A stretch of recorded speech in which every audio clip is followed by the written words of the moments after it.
Chapter 2. What Lucy Found There. "Good evening," said Lucy, but the faun was so busy picking up his parcels that at first he did not reply. When he had finished, he made her a little bow. "Good evening," said the faun. "Excuse me, I don't want to be inquisitive, but should I be right in thinking that you are a daughter of Eve?" "My name's Lucy," said she, not quite understanding him. "But you are, forgive me, you are what they call a girl?" asked the faun. "Well, of course I'm a girl," said Lucy. "You are, in fact, human?" "Of course I'm human," said Lucy, still a little puzzled. To be sure, said the faun. "How stupid of me, but I've never seen a son of Adam or a daughter of Eve before. I am delighted, that is to say—" And then he stopped, as if he had been going to say something he had not intended, but had remembered in time. Delighted, he went on. "Allow me to introduce myself. My name is Tumnus." "I'm very pleased to meet you, Mr. Tumnus," said Lucy. "And may I ask, O Lucy, daughter of Eve," said Mr. Tumnus, "how you have come into Narnia?" "Narnia? What's that?" said Lucy. "Oh, this is the land of Narnia," said the faun. "Where we are now, all that lies between the lamp-post and the great castle of Cair Paravel on the eastern sea.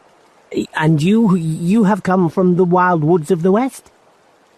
I got in through the wardrobe in the spare room," said Lucy. "Ah," said Mr. Tumnus in a rather melancholy voice. "If only I had worked harder at geography when I was a little faun, I should no doubt know all about those strange countries. It is too late now." "But they aren't countries at all," said Lucy, almost laughing. "It's only just back there, at least. I'm not sure. It is summer there. Meanwhile," said Mr. Tumnus, "it is winter in Narnia, and has been for ever so long, and we shall both catch cold if we stand here talking in the snow. Daughter of Eve, from the far land of Spare where eternal summer reigns around the bright city of Wardrobe, how would it be if you came and had tea with me?" "Oh, thank you very much, Mr. Tumnus," said Lucy. "but I was wondering whether I ought to be getting back." "It's only just round the corner," said the faun, "and there'll be a roaring fire and toast and sardines and cake." "Well, it's very kind of you," said Lucy, "but I shan't be able to stay long." "If you will take my arm, daughter of Eve," said Mr. Tumnus, "I shall be able to hold the umbrella over both of us. That's the way. Now, off we go." And so Lucy found herself walking through the wood, arm in arm with this strange creature, as if they had known one another all their lives. They had not gone far before they came to a place where the ground became rough, and there were rocks all about, and little hills up and little hills down. At the bottom of one small valley, Mr. Tumnus turned suddenly aside as if he were going to walk straight into an unusually large rock, but at the last moment Lucy found he was heading her into the entrance of a cave. As soon as they were inside, she found herself blinking in the light of a wood fire. Then Mr. Tumnus stooped and took a flaming piece of wood out of the fire with a neat little pair of tongs, and lit a lamp. "Now, we shan't be long," he said, and immediately put a kettle on. Lucy thought she had never been in a nicer place. It was a little dry, clean cave of reddish stone with a carpet on the floor and 2 little chairs. "One for me, and one for a friend," said Mr. Tumnus. And a table and a dresser and a mantelpiece over the fire, and above that a picture of an old faun with a grey beard. In one corner there was a door which Lucy thought must lead to Mr. Tumnus's bedroom, and on one wall was a shelf full of books. Lucy looked at these while he was setting out the tea things. They had titles like The Life and Letters of Silenus, or Nymphs and Their Ways, or Men, Monks and Gamekeepers, A Study in Popular Legend, or Is Man a Myth? "Now, daughter of Eve," said the faun. And really it was a wonderful tea. There was a nice brown egg, lightly boiled, for each of them, and then sardines on toast, and then buttered toast, and then toast with honey, and then a sugar-topped cake. And when Lucy was tired of eating, the faun began to talk.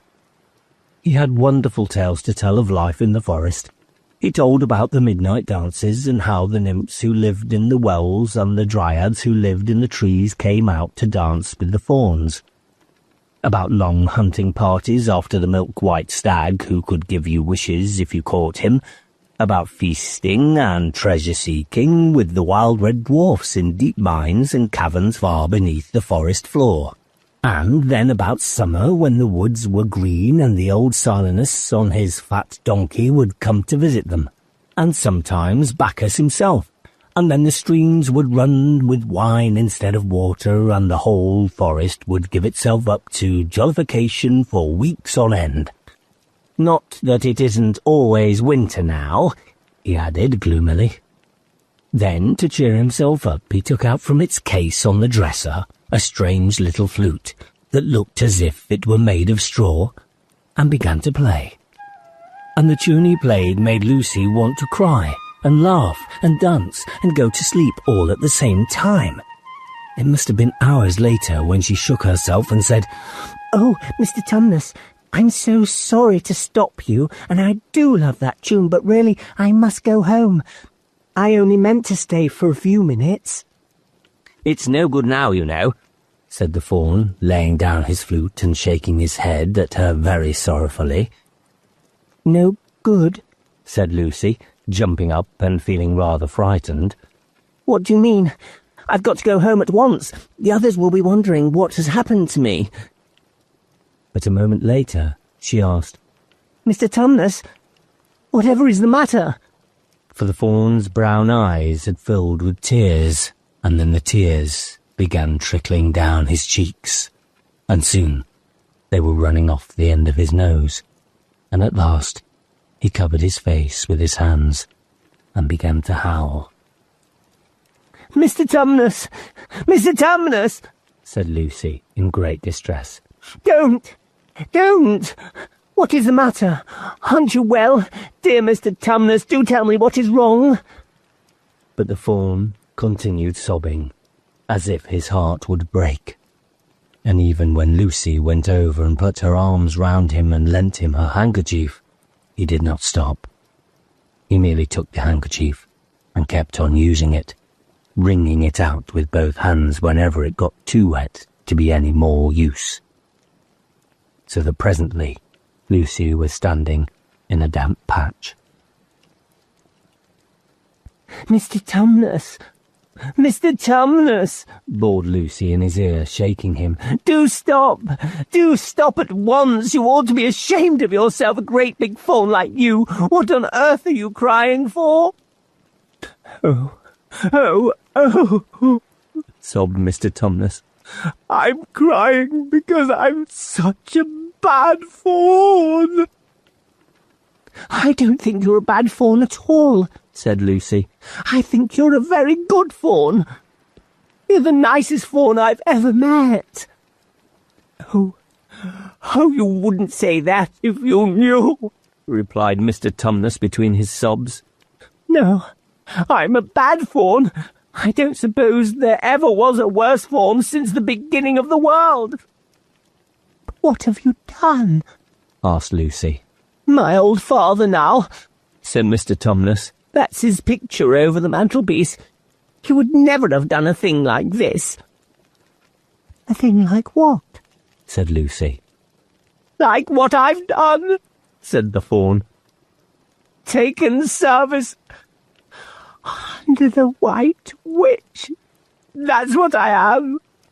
I'm in the pay of the White Witch."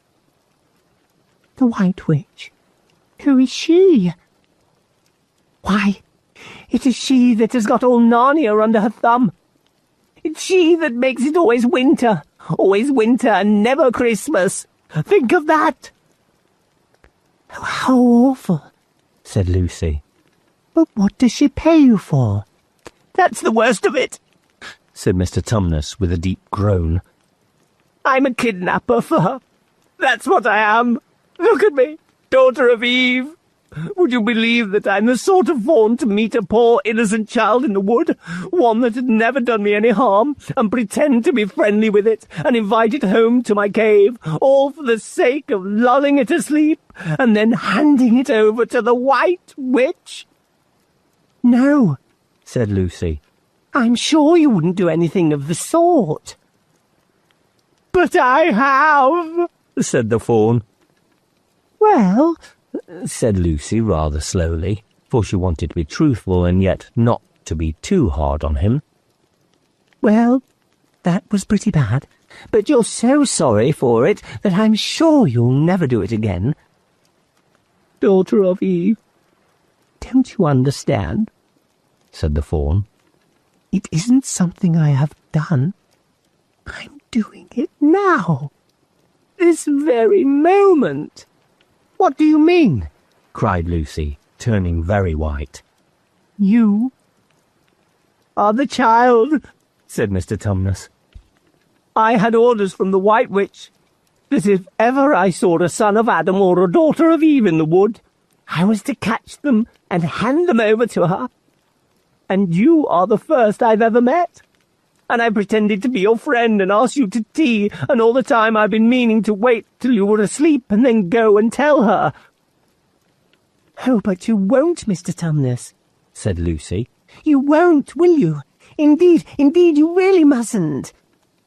"And if I don't," said he, beginning to cry again, "she's sure to find out, and she'll have my tail cut off and my horns sawn off and my beard plucked out, and she'll wave her wand over my beautiful cloven hooves and turn them into horrid, solid hooves like a wretched horse's. And if she is extra and specially angry, she'll turn me into stone, and I shall be only a statue of a faun in a horrible house until the 4 thrones at Cair Paravel are filled. And goodness knows when that will happen, or whether it will ever happen at all." "I'm very sorry, Mr. Tumnus," said Lucy. "but please let me go home." "Of course I will," said the faun. "Of course I've got to. I see that now. I hadn't known what humans were like before I met you. Of course I can't give you up to the witch, not now that I know you. But we must be off at once. I'll see you back to the lamppost. I suppose you can find your own way from there back to spare and wardrobe." I'm sure I can," said Lucy. "We must go as quietly as we can," said Mr. Tumnus.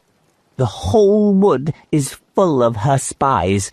Even some of the trees are on her side." They both got up and left the tea things on the table, and Mr. Tumnus once more put up his umbrella and gave Lucy his arm, and they went out into the snow. The journey back was not at all like the journey to the faun's cave. They stole along as quickly as they could without speaking a word, and Mr. Tumnus kept to the darkest places. Lucy was relieved when they reached the lamppost again. "Do you know your way from here, daughter of Eve?" said Tumnus. Lucy looked very hard between the trees and could just see in the distance a patch of light that looked like daylight. "Yes," she said. "I can see the wardrobe door." "Then be off home as quick as you can," said the faun. "And can you ever forgive me for what I meant to do?" "Why, of course I can," said Lucy, shaking him heartily by the hand. "And I do hope you won't get into dreadful trouble on my account."